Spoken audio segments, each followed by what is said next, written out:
For more on this, I'm joined by Derek Grossman, Professor of International Relations at the University of Southern California. Derek, always great to have you on the show. Thank you for joining me today. So, talks between President Trump and Xi marked a breakthrough. Trump was pretty bullish, but there is still no ink on any paper. What do you make of the mood music following these talks? Well, thanks for having me again. It's great to see you again. So, yeah, I mean, I think it's very typical of this second Trump administration to not really have anything written out, as you say, to have no joint statement or, to have a statement just from one side and not the other. So we'll have to kind of stay tuned for that to see if anything is codified. But I think that it's fair to say both leaders can walk away with what they wanted, right? So Trump wanted a deal on soybeans. He wanted Chinese action, further action on fentanyl ingredients. And he got those things, right? And Xi Jinping, I think, walked away from the meeting demonstrating that China is kind of a source of stability and predictability and, frankly, maturity, right, in this U.S.-China relationship. I mean, some of the things that Xi said, right, were very much about how, great powers sometimes disagree, but we have to all get along on this great green earth, right? And that is, I think, in stark contrast to kind of the erratic nature of Trump's statements, not just in this administration, but in the past as well. So I think both got what they wanted, but we'll have to kind of see how it plays out in terms of substantive policy agreements.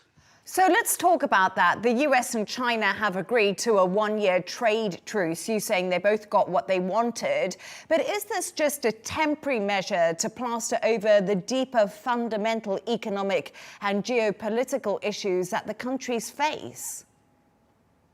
Yeah, I mean, I think anytime you have a meeting between Xi and Trump, right, or frankly, Xi and any future American president, I mean, there's still structural issues involved in this great power relationship that are not going to be resolved with one meeting. And that's why I, along with many others, have advocated that the US and China need to get back to having things like the strategic and economic dialogue, which actually existed back during the George W. Bush administration, right? So to have these constant senior level communications to ensure that any differences that may exist, and there are a lot, right, of course, are dealt with in a proper manner and do not escalate to the point where you have this tit for tat trade war on the economic side or, on the security side, have a major issue over Taiwan or in the South China Sea or something like that. So I think that more diplomacy, not less, is in order. That's not to say that all issues can be dealt with through diplomacy, but it certainly gives both sides a chance to resolve their differences peacefully. And Donald Trump has floated the idea that he could possibly visit China next year. But Derek, as we know, the success of any deal is indeed in the delivery. But there was still no clarity on thornier issues like TikTok and Taiwan status. You just brought up Taiwan to me. What did you make of that? And also Russia, because Donald Trump had said that he would like China to help him when it comes to Russia. Yeah, it's so the meeting lasted for approximately 90 minutes. And out of those 90 minutes, at least from the public reports, it sounds like Taiwan was not mentioned at all, which I think is very curious.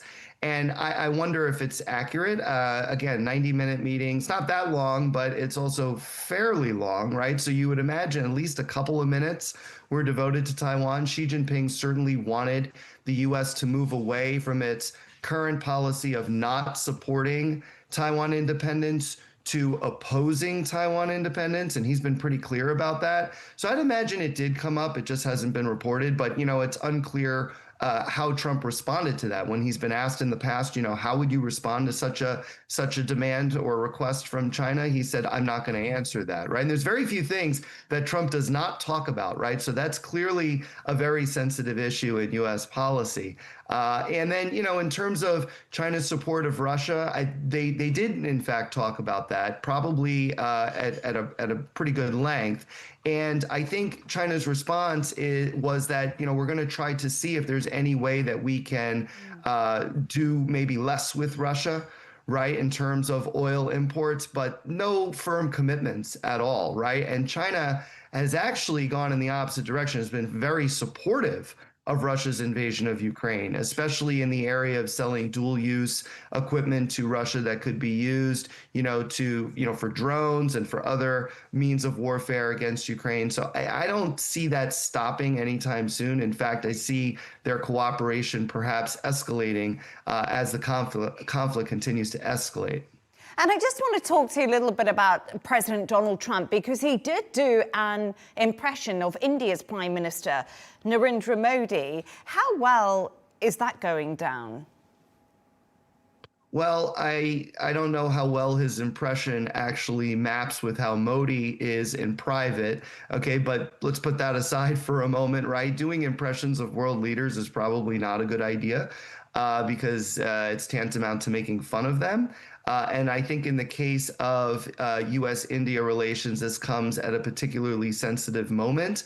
Trump over the summer took a wrecking ball to the relationship, as we've discussed in the past.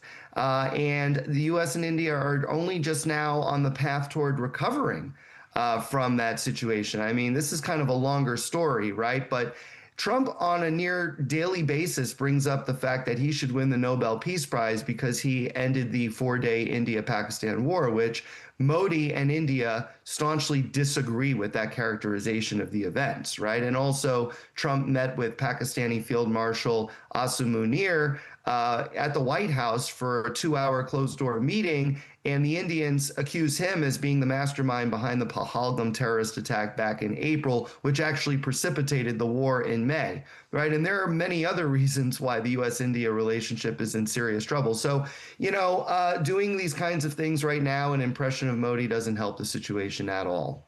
Derek Grossman, always good to have your analysis. Thank you so much for your time with me this evening.